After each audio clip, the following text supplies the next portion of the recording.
Throughout Gintama, Sorachi has constantly challenged the morality of Sougo. Does he truly despise Hijikata? Is his outward despicable image simply a facade to hide his softer side? Is he really just a troubled boy who never learned how to genuinely express himself normally? And if so, does he have anyone to open up to? Also, does he even regret all the cold-blooded killing he does? Well, this 2-episode story brings a lot of these questions up front and center and does one hell of a job at answering them. I'm Kazu Trash, and welcome to the Rokkaku Arc.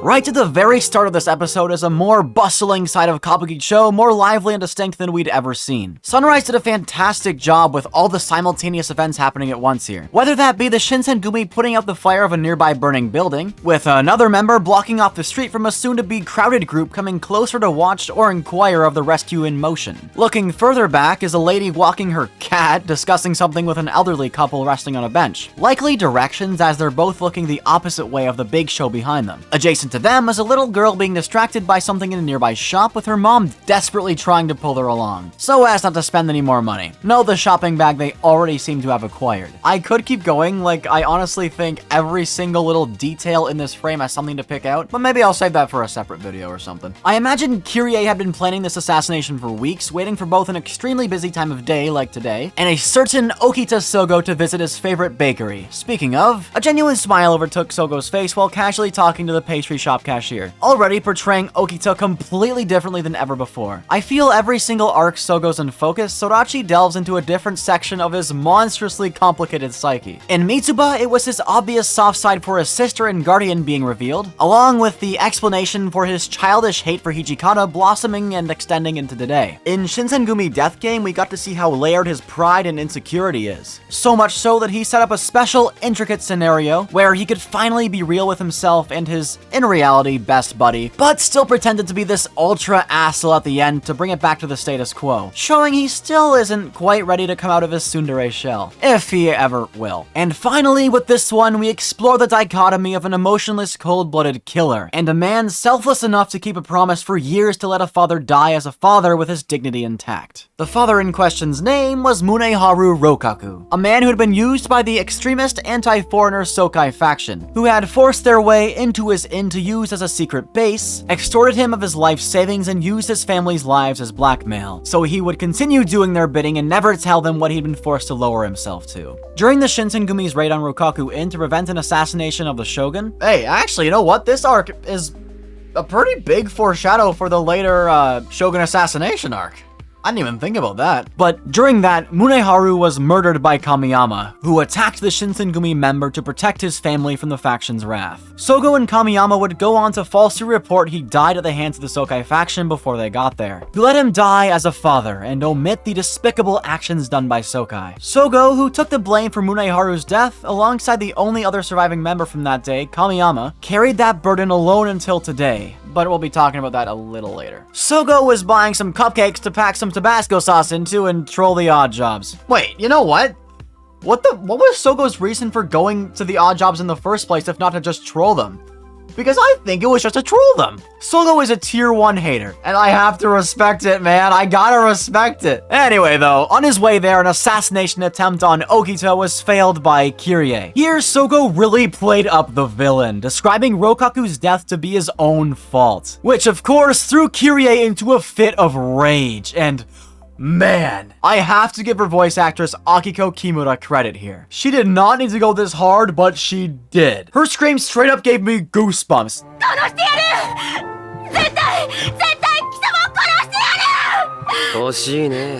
That is some Thorfinn level guttural hatred right there. I ended up looking up her IMDb and she surprisingly has like no main roles anywhere, not even anything really notable, at least that I know of. Her most notable role is something in Dot Hack, which is definitely not something I've heard of in a long time and not really much about at all. That scene leads me into my next great positive for this arc. As I mentioned earlier, it keeps you guessing all the way to the very end. In the beginning, you have to wonder, why is Sougo being assassinated? Then, is Sougo lying about not remembering murdering this girl's father? Or even then, is the girl lying or misguided in her belief? Progressing later on, even Shinpachi himself starts questioning Okita's morality. Would he truly kill an innocent man? And if he did, is he trying to forget doing so? Or perhaps he's suppressing the memory? Heck, when they do get to the raid flashback early on, it's portrayed in a way to villainize Sougo. But in episode 2, we figure out it wasn't even him at all, but Kamiyama instead. That cup of mystery is one of the reasons this arc is so good. Usually when I rewatch GINTAMA arcs, it's a bit of a slog since I know what's coming, because on your first watch, you're really just trying to piece the whole story together, but with the whole story pieced together already, on rewatch, you can kind of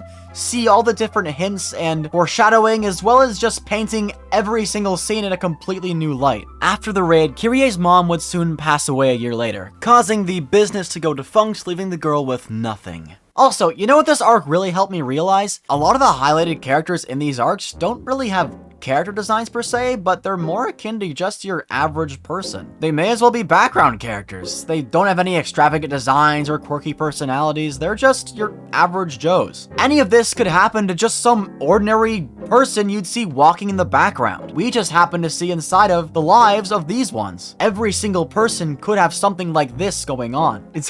I love thinking about that. It adds a lot to the world building and just the realism. While investigating the truth of Sougo's situation, Kirie and Kagura left to hang out and just talk things over. And while reminiscing, Kirie would express her anger at Sougo for failing to even remember her father. Then, later on, expecting another attempt at his life, Sougo was surprised to see Kagura, who was playfully pretending to be an assassin before finally getting to the real meat of her reason for coming. This scene and another one later on really goes to show how much growth Kagura's been through, how mature she's really gotten. She knows something's up, and she says it plain as day. Kagura probably knows Sougo the best after always being at his throat, and for Sougo, Kagura is probably one of the only people he can really be himself around. When he instigates, she instigates back and never lets up. And when Sougo's not feeling himself, Kagura can feel that shit. And that's exemplified later on when they're captured and Kagura knocks Kirie out so she wouldn't hear what it seemed like Sougo was attempting to protect. He even admitted to her here he feels like crying, and she notes that this is the most unsure he's ever seemed. The two's banter feels reminiscent not of hate and disgust for one another, as their surface level rivalry would have you believe, but a close bond of friendship, or even something more. I see you, Okikagu shippers, I see you. And I might be in the same boat. That conversation was interrupted by a survivor of Rokkaku, Tendo Sotatsu, who was revealed to be the mastermind behind Kirie's motivation for desiring Sougo's death for revenge. Plus, to make sure he doesn't interrupt their schemes again. Now we get some more flashbacks. For as silly as Sougo seems on the outside, this man is a ruthless killer, as we saw in Shinsengumi Crisis, and even more so here during the raid, ending the lives of 30 or so Sokai faction members by himself. It's genuinely insane to me that Hijikata has the moniker of Demon Vice Chief,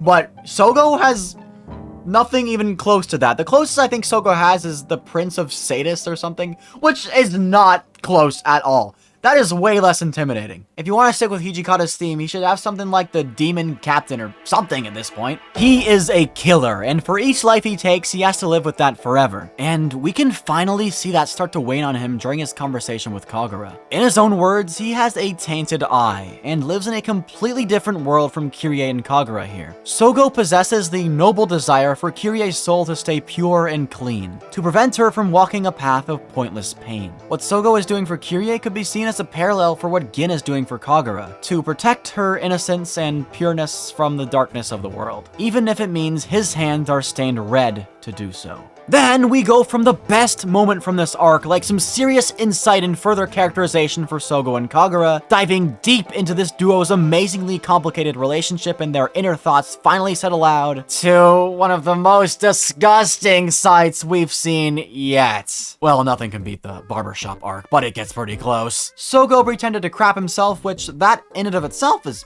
fine, nothing's wrong with that. But because of that, Kagura pukes, okay? And it doesn't even make any sense why she pukes an ocean's worth of it. Why? Why? That's not even the worst part of it, though, because The guards who were, you know, watching over them to make sure they didn't escape also began puking and tripping on Kagura's puke and falling face first into it. Why, Sriracha? If anything, this really does show how wacky the tone switches can be in Gintama.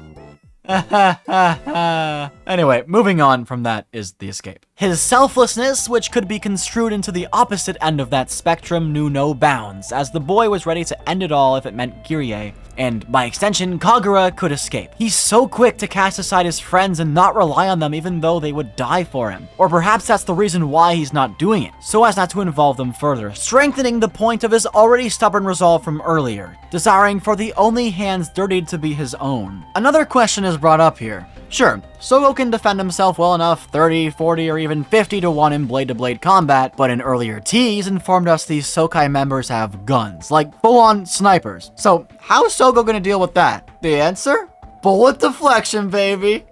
Oh, Lord, Sougo, why do you have to be so cool? Begrudgingly, a wounded Kagura agreed to use Sougo's plan as a distraction for her and Kirie to escape, whom had been faking her sleeping state, forcing her into a stream of tears as she finally came to the realization and truth of the stubborn yet kind to a fault individual she had once attempted to murder, sacrificing himself for her once again, feeling regretful and seeking to right his wrongs of the failed raid. The failed raid that still resulted in the hurt of innocent people, the realization that dream may be impossible yet again slowly began to cloud his fading mind. Then, just as Sougo was accepting his death, the immediate 180 and tone switch when he realized the rest of the Sokai weren't actually Sokai at all, but Shinsengumi and Yorozuya was priceless. Later on, another day down the line, much like the beginning of this arc, a girl, becoming lost in the crowd as easily as she showed up, dropped a note in Sougo's hands, with what I'm going to assume was a silent thank you for being this lonely girl's unsung hero. And that's it!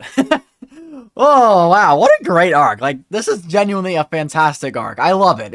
It brings up a lot of questions, and they answer every single one of them. Or at least most of them. I think they answer all of them. But yeah, we've got another one of Sriracha's stupendous Sougo stories. Nothing really blew me out of the water per se, but it was still definitely hella entertaining. So what am I going to rank this arc? Well, I think it is the strongest 8 out of 10 so far, which makes it number 13. Actually, hold that thought. This is Future Kev. I'm just rendering the video right now, and I'm like, I've been thinking, you know what? I don't know if I like that rating. So I did a few rewatches, and I'm like, okay, you know what? I like the Otsu arc more, and the Benizakura arc more.